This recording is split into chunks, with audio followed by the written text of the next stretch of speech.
cần khôi đa đồ mò đã trâu kháng đã trâu kháng đã trâu đã trâu năng mới tiện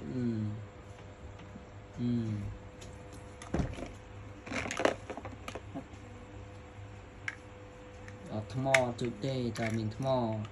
chơi đã mày đã thảo ăn hả thảo ăn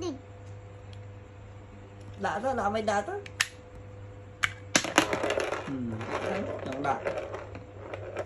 trường là o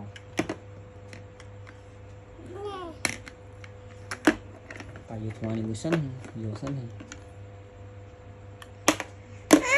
đi vào mình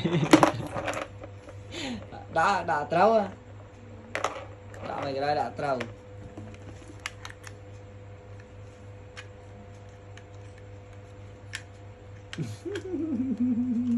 đã mấy lần miếng này mày rồi miếng nó đã nên đã thấu nè pi khọt bên ta ra pi kilo đã trâu máu chơi